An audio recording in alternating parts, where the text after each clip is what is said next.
नमस्कार दोस्तों, हमारे YouTube channel Ayurveda Ayurveda warrior में आपका फिर से स्वागत है। आज हम लोग रसशास्त्र और भेषज कल्पना सीरीज में चौथा लेक्चर लेकर के आए हैं, जिसका शीर्षक है रसशास्त्र सामान्य परिचय। रसशास्त्र के परिचय को हम लोग 2 लेक्चर में कवर करेंगे। पहला सामान्य परिचय और दूसरा विशिष्ट परिचय। जो सामान्य परिचय है उसमें हम लोग शब्द रचना के आधार पर रसशास्त्र को समझने की कोशिश करेंगे कि शब्द कैसे बना है और शब्द शाब्दिक अर्थ इसका क्या होता है रसशास्त्र का, और रसशास्त्र की परिभाषा जानने का प्रयास करेंगे। जब हम लोग रसशास्त्र का विशिष्ट परिचय देखेंगे, विशिष्ट परिचय में हम देखेंगे कि ऐतिहासिक पृष्ठभूमि पर रसशास्त्र की क्या भूमिका है और इसकी विषय वस्तु के आधार पर इसका परिचय प्राप्त करेंगे विशिष्ट परिचय में।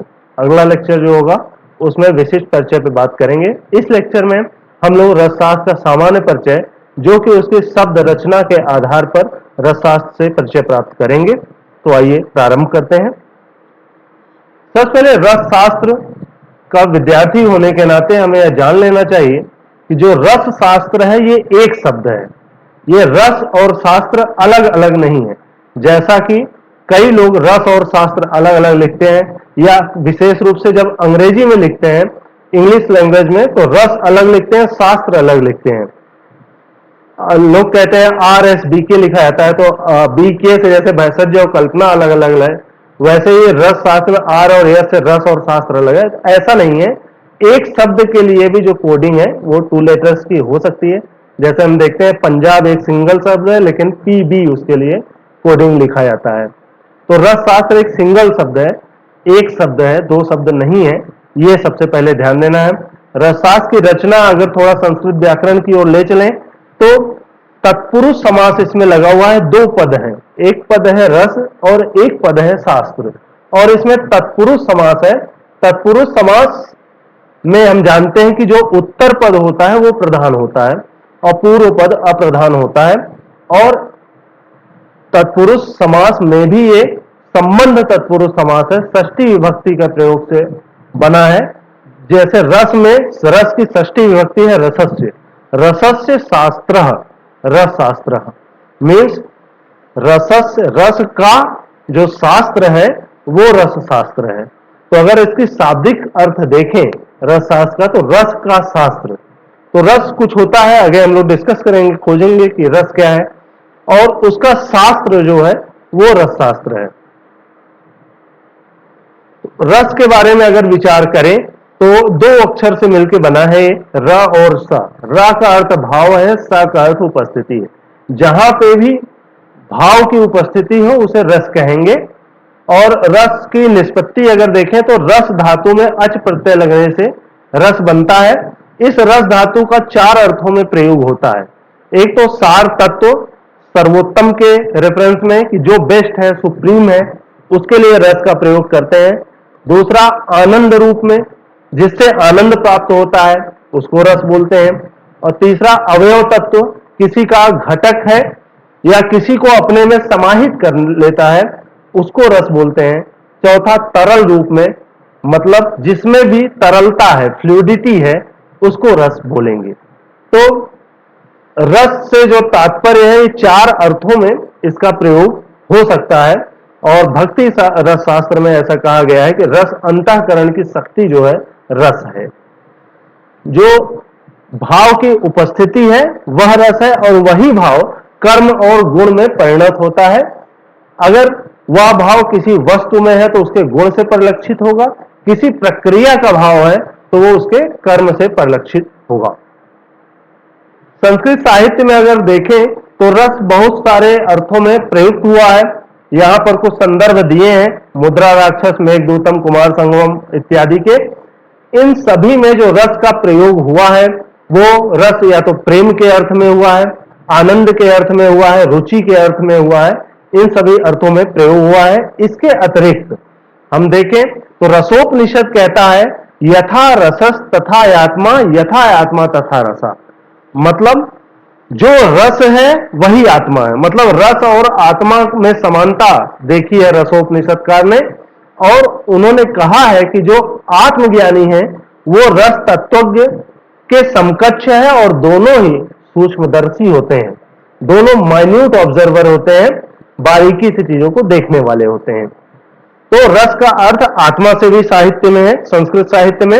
इसके अतिरिक्त हेमकोश में अगर रस के पर्याय देखें तो वो रस स्वाद के लिए भी है, जल के लिए भी है, वीर के लिए भी है, श्रृंगार आदि के लिए है, विष के लिए है, द्रव के लिए है, बाल के लिए है, राग के लिए है, ग्रह के लिए है, तिक्त आदि जो रस षड्रस हमने पढ़े हैं, स्वाद एवं लवण तिक्तोषण कसाय का, वो षड्रस के लिए भी रस का प्रयोग हुआ है। श्रृंगार आदि का मतलब जो श्रृंगार आदि नौ साहित्य के रस हैं उन रसों से लिया गया है। और पारदे अपिचा, पारद के लिए भी रस का प्रयोग किया गया है, ऐसा हेमकोश में वर्णित है। कुछ ऐसा ही संदर्भ शब्दावरणों में भी परिलक्षित होता है जहां पे रस के विभिन्न अर्थ संस्कृत साहित्य में प्रयुक्त होते हैं। आयुर्वेद में अगर रस को देखा जाए तो हम जानते हैं आयुर्वेद उपवेद है अथर्ववेद का, और अथर्ववेद में कहा गया है रस शब्द रुचि अर्थ है प्रयुक्ता, रुचि के अर्थ में रस का प्रयोग किया गया है। रुचि हम सभी समझते हैं इंटरेस्ट, जिस चीज में अभिरुचि हो वहां पे रस उसके लिए प्रयुक्त किया जा सकता है। तैत्तिरीय उपनिषद में रसो वै सह कहकर ब्रह्म को रस कहा गया है। जब जैसा कि हमने देखा था रस धातु में अच प्रत्यय लगने से रस बनता है, और उस रस धातु का एक अर्थ सुप्रीम होता है, सर्वोत्तम। तो ब्रह्म ही सर्वोत्तम है, इसलिए ब्रह्म को भी रस कहा गया है तैत्तिरीय उपनिषद में। हमारा जो लोगो है आयुर्वेदा का, इसमें भी आप देख सकते हैं रसो वसा को टैग लाइन बनाया गया है, क्योंकि ब्रह्म जो भी ब्रह्मांड का नियंता प्रणेता है वही रस है, वही ब्रह्म है। इसके अतिरिक्त आयुर्वेद में जो रसते आस्वाद्यते इति रसा, जो जिस रस का ग्रहण स्वाद लेना उसको आस्वादन जिसका किया जाए उसके लिए रस का प्रयोग हुआ है, जो नॉर्मल टेस्ट से रिलेटेड है। दूसरा रसनार्थों यो रसा सा रसा, हम जानते हैं कि जो 5 ज्ञानेंद्रियां हैं उनके जो विषय हैं शब्द स्पर्श रूप रस गंध, उसमें से जो रसनेन्द्रिय का विषय है रस, उस रस के लिए भी रस का प्रयोग हुआ है। रसो रसना ग्राह्या, अर्थात जो रसनेन्द्रिय से ग्रहण किया जाए, जीवा से जो ग्रहण किया जाए उसके लिए रस बताया गया है। रसत्वात् द्रव रूपत्वात् रसा पारदा, द्रव रूप होने के कारण पारद को भी रस कहा गया है। और रसायनों में शिव ने पार्वती, हम जैसा कि जानते हैं आगे देखेंगे, रसायनों शिव पार्वती संवाद के रूप में वर्णित ग्रंथ है। इसमें शिव ने पार्वती से कहा है कि मम देह रसो यस्मात् रसस्तेनायम उच्यते, यह मेरे शरीर का रस है इसलिए इसको रस कहा गया। पारद के प्रसंग में कहा है, पारद के संदर्भ में, कि जो मेरे शरीर का रस है वो रस है, तो शरीर में जो रस चल रहा है उसके लिए वे रस की संज्ञा आई है। इसके अलावा जो षड्रस है, रस रक्त मांस मेद अस्थि मज्जा शुक्र सप्त धातुएं जो है, उनमें जो प्रथम धातु है रस धातु, उसके लिए वे रस शब्द आया है। रसति शरीरे अहरहर गच्छति यो रस स रस। इसी तरह जरा रुक मृत्यु नाशाय रस्यते वो रसोमता, जरा मतलब वृद्धावस्था, रुक रोग, मृत्यु, इनका नाश करने के कारण भी इसको रस कहते हैं पारद के संदर्भ में। रसनात् सर्व धातु नाम रसित अभिधीयते, सभी धातुओं को स्वयं में विलीन कर लेता है इसलिए इसको रस कहते हैं। इसी को ऐसे भी कहा गया है रसति भक्षति सर्वान् लोहान इति रसा, अर्थात सभी धातुओं को स्वयं में विलीन कर लेने के कारण इसको रस कहा गया है। इसको और क्लैरिफाई अगर करने की कोशिश करें तो रस हृदय तंत्र के इस संदर्भ से कर सकते हैं कि जिसमें कहा गया है काष्ठ औषधियां नाग में, नाग अर्थात लेड, नाग वंग में अर्थात टिन, वंगम अपि सुलवम, जो टिन है वंग है वो सुलव अर्थात ताम्र में, सुलवम तारे, जो ताम्र है वो चांदी में, सिल्वर में, रजत में, और तारम कनके, जो चांदी है वो स्वर्ण में, और कनकम चलिए सूते, और जो स्वर्ण है वो सूत अर्थात पारद में विलीन हो जाता है। इसी को कहा गया है रसति भक्षति सर्वान्वानित रसा, सभी लौह अर्थात मेटल्स को स्वयं में विलीन कर लेने की क्षमता होने के कारण इसको रस कहते हैं।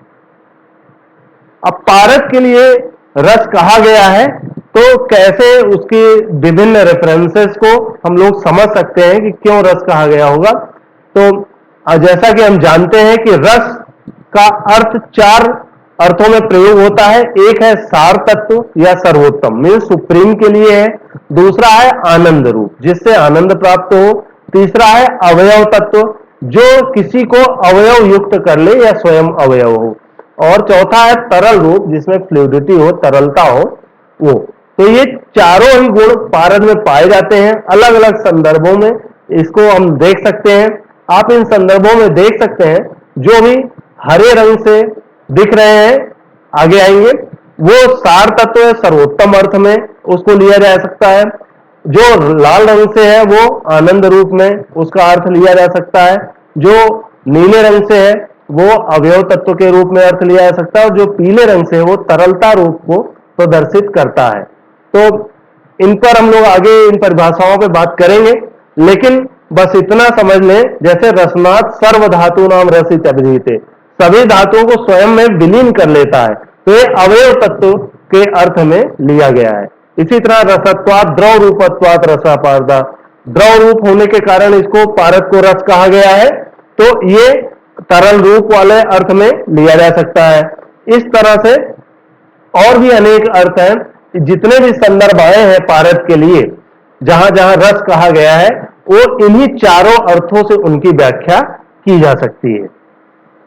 तो इससे बस ये सिद्ध होता है कि पारद के लिए ही रस की संज्ञा यहां पर ली गई है। हालांकि संस्कृत वांग्मय में बहुत सारे अर्थों में लिया गया है और आयुर्वेद में भी एक से ज्यादा अर्थों में रस प्रयुक्त हुआ है, लेकिन जो रस शास्त्र में रस की बात है वो पारद के संदर्भ में है। रस का अर्थ पारद है, पारद यानी मरकरी।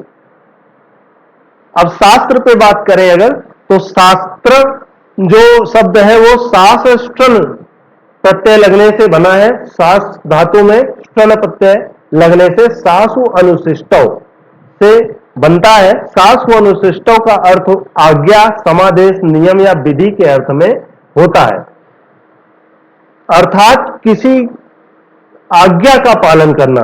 अगर ये समास के अंत में लगता है शास्त्र, जैसे रस शास्त्र में समास का उत्तर पद है, मीन्स रस का शास्त्र अंतिम में लगा हुआ है, तो ऐसे स्थान पे उस विषय पर समष्टि अध्ययन का संचित भंडार। इसका अर्थ यह हुआ कि जिस विषय के बाद में शास्त्र लग गया, उससे रिलेटेड जितना भी स्टडी अवेलेबल है, जितना भी अध्ययन है, उन सब का जो रिसोर्स है, भंडार है, कलेक्शन है, उसी को हम उस विषय का शास्त्र कहते हैं। तो अगर ये रस शास्त्र है तो मतलब रस के विषय से संबंधित जितने भी अध्ययन की सामग्री है, उन सभी का जो भंडार है, उसको हम लोग रस शास्त्र कह सकते हैं। शास्त्र के लिए यह भी कहा गया, शास्त्र च त्रायते च शिष्यते अनेन इति शास्त्रम, ऐसी निरुक्ति दी जाती है, अर्थात ऐसी आज्ञा या आदेश जो किसी को नियम या विधान के अनुसार आचरण या व्यवहार करने के संबंध में दिया जाए। तो एक थ्योरेटिकल और प्रैक्टिकल दोनों एस्पेक्ट में जो पारद यानी मरकरी से रिलेटेड जितना भी अध्ययन होगा, जितनी रूल रेगुलेशन होगी, गाइडलाइंस होगी, जो गुरुओं से प्राप्त की गई है, आप्तोपदेश से प्राप्त की गई, उन सब का जो समुच्चय होगा उसको ही रसशास्त्र कहा जाएगा। हमें ध्यान रखना चाहिए कि शास्त्रों का निर्माण मनुष्य के लिए किया गया है, ना कि मनुष्य का निर्माण शास्त्रों के लिए। इसलिए इन शास्त्रों में समय समय पर उपयुक्त परिवर्तन करते रहने चाहिए जो मानवता के लिए कल्याणकारी हो। तो निष्कर्ष के रूप में हम कह सकते हैं कि जो रस शास्त्र में रस है उसका अर्थ है पारद और शास्त्र का अर्थ है समष्टि अध्ययन का संचित भंडार या विधान।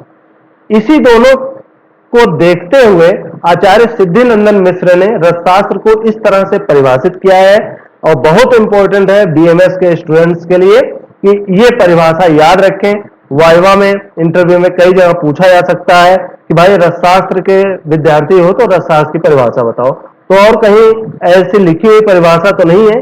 आचार्य सिद्धिनंद मिश्र ने इसको लिखा है कि रसनाथ सर्व धातु नाम रसित विधीयते, पारद के संदर्भ में कह रहे हैं कि सभी धातुओं को विलीन करने की क्षमता रखने के कारण इसको रस कहा जाता है। और तम अधिकृत कृतम शास्त्रम, उसको अधिकरण में करके जो शास्त्र बनाया गया उसको रसशास्त्र कहते हैं। रसशास्त्रम रस्यते तू तत्प्रतिपादकम यस शास्त्रम तद रसशास्त्रम, और उसका प्रतिपादन करता हुआ जो शास्त्र है उसी को रसशास्त्र कहते हैं।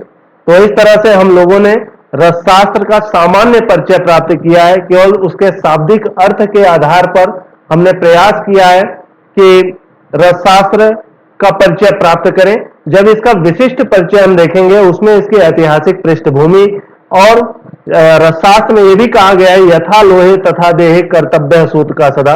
ये जो रस है यानी पारद है, इसका धातुओं पर जैसा प्रभाव होता है वैसा ही प्रभाव मनुष्य जीव या शरीर पर होता है, देह पर होता है।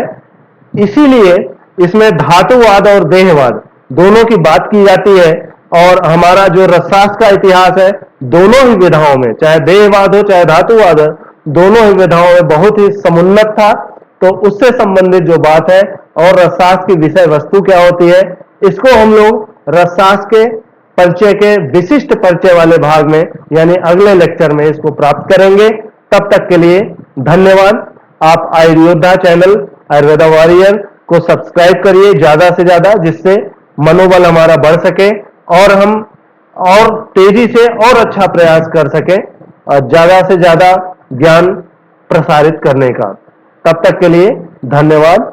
आपका दिन शुभ हो।